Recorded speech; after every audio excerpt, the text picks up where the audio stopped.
Gurdeep supple जी, जो काम आज भारतीय जनता पार्टी ने प्रधानमंत्री नरेंद्र मोदी ने किया, मैं कहूंगी प्रधानमंत्री नरेंद्र मोदी ने किया, ये काम तो बहुत पहले हो जाना चाहिए था। जो वो बात कह रहे हैं गौरव भाटिया कि गड्ढे बहुत गहरे थे, भरने में वक्त लगेगा। सबसे पहले तो धन्यवाद गौरव जी कि बाल वीर दिवस की आपने घोषणा की, आपकी पार्टी ने। समस्या वहां आती है जहां पे आगे आपने बातें कही। आपने खुद बोला कि इस पे राजनीति नहीं करूंगा और साथ में ये जोड़ दिया ये बहुत पहले हो जाना चाहिए था।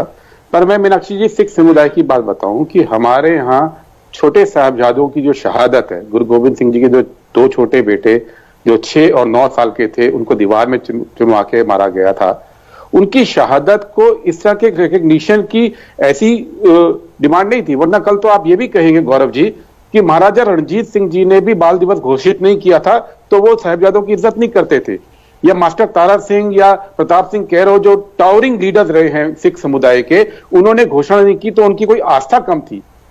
आपकी सरकार ने ठीक समझा, उसको किया, उसका स्वागत। लेकिन इसको इससे मत जोड़िए कि जिन्होंने नहीं किया उनकी आस्था या उनका सम्मान छोटे साहिबजादों के प्रति कम था। सिख समुदाय ऐसे नहीं सोचता है गौरव जी। दूसरी बात, अब बेहतर होगा कि आज आपने इस बात को माना और आपने ये माना कि उनकी शहादत को देश को याद रखना चाहिए, लेकिन शहादत के साथ साथ वो भी याद रखना चाहिए कि शहादत दी किस लिए थी। आपने एक टेक्निकल गलती की कि धर्म की रक्षा के लिए शहादत हुई। नहीं, मैं आपके माध्यम से देश को बताऊं, क्योंकि लगातार बीजेपी आरएसएस पिछले कुछ साल से ये बात फैलाती है कि ये सिख वर्सेस इस्लाम का मामला है, ये धर्म की रक्षा का मामला है। नहीं, ये धर्म की आजादी की रक्षा का मामला है। मीनाक्षी जी, मैं थोड़ा सा इतिहास में लेके जाऊंगा क्योंकि ये बात इतिहास से जुड़ी है, मैं तू मैं नहीं जाऊंगा। जब गुरु गोविंद सिंह जी के पिता गुरु तेग बहादुर जो 9वें सिख गुरु थे, उनके पास कश्मीरी पंडित आए और बोला कि भाई औरंगजेब के यहां से दिक्कत है हमें और हिंदू धर्म छोड़ने के लिए दबाव डाला जा रहा है, इस्लाम कबूल करने के लिए दबाव डाला जा रहा है। तो वो उनकी ओर से औरंगजेब से बात करने आए थे। रास्ते में औरंगजेब ने गिरफ्तार किया और 3 दिन तक औरंगजेब के दरबार में बहस चली, गुरु तेग बहादुर में और औरंगजेब में, और 3 शर्तें रखी गई थी। गौरव जी, ये आपके लिए बहुत जरूरी है। एक, या तो जो आप कोई करामात करके दिखाओ जिससे साबित हो कि आप करामाती पुरुष हैं, या आप इस्लाम स्वीकार कीजिए, या आप मरने को तैयार हो जाएं। तो 9वें गुरु ने बोला कि सिख धर्म में करामात दिखानी मना है। उन्होंने करामात दिखाने से मना कर दिया क्योंकि वो ईश्वर की सत्ता में दखल माना जाता है। करामात, जादू सिखों में मना है। दूसरी बात, उन्होंने कहा मैं इस्लाम नहीं स्वीकार करूंगा, मेरा अपना धर्म है, उसकी मुझे आजादी है। और उन्होंने साथ में तीसरी बात जो बोली वो इंपॉर्टेंट है कि मैं इसलिए शहीद होने को तैयार हूं ताकि इस देश में धार्मिक स्वतंत्रता बची रहे, लोगों के पास ये आजादी रहे कि वो जिस धर्म को मानना चाहें उस धर्म को माने।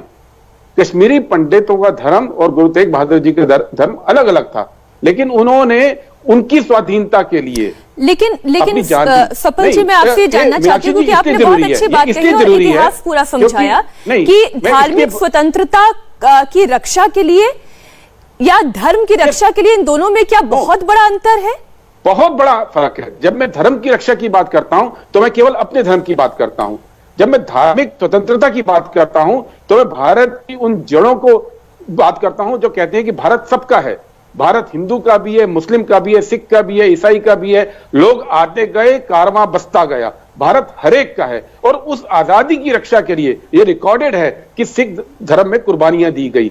वो गुरु अर्जन देव जी ने भी दी, गुरु तेग बहादुर ने भी दी और चारों साहिबजादों ने भी दी। और आज उसको अगर आप स्वीकारते हैं तो उस मूल्य को भी स्वीकारें कि भारत सबका है, केवल सिंबल मत स्वीकारें। नहीं तो आपको क्या लगता है कि भारत में क्या संविधान को माना नहीं जा रहा? क्या धर्म की रक्षा और धार्मिक स्वतंत्रता का सम्मान नहीं किया जा रहा? भारत में आजादी के आंदोलन के बाद संविधान बना, वो इन्हीं मूल्यों को परिलक्षित करता है, सेक्युलरिज्म का। लेकिन आरएसएस उसको नहीं मानती है, आरएसएस उस भावना को नहीं मानती है। इस बात में तो कहीं कोई शुबा नहीं है। उनकी हर बातचीत में, हर बहस में, उनके हर आइडियोलॉजी में, जिस तरह के सोशल मीडिया पे कैंपेन चलते हैं, इसमें कोई शक नहीं है। आज जो मोदी ने ये फैसला लिया, फिर ये फैसला क्या कहता है? नहीं, मैं इसलिए बताता हूं क्योंकि ये बड़े चालाकी से चीजों को करते हैं। अब इन्होंने एक बात बोली कि मोदी जी आए तो माइनॉरिटीज का मतलब सिख भी हुआ, सिख माइनॉरिटी कमीशन का चेयरमैन बना। गौरव जी, जब मैं छोटा था, मैं देहरादून से आता हूं, हमारे देहरादून में एक सज्जन थे ज्ञानी सुजान सिंह, सिख थे, वो नेशनल माइनॉरिटीज कमीशन के चेयरमैन थे, इंदिरा जी के टाइम पे थे। तो अब आपने ये मान लिया कि 14 के बाद ही सब कुछ शुरू हुआ, ये गलत है। गलत ये है कि आप हर चीज में राजनीति ढूंढते हैं। अच्छा होता कि आप सिर्फ सम्मान के साथ आज आपने घोषणा की है वहीं तक अपने को रखते हैं। ठीक है गौरव, अब मुद्दा ये है कि स्वागत योग्य कदम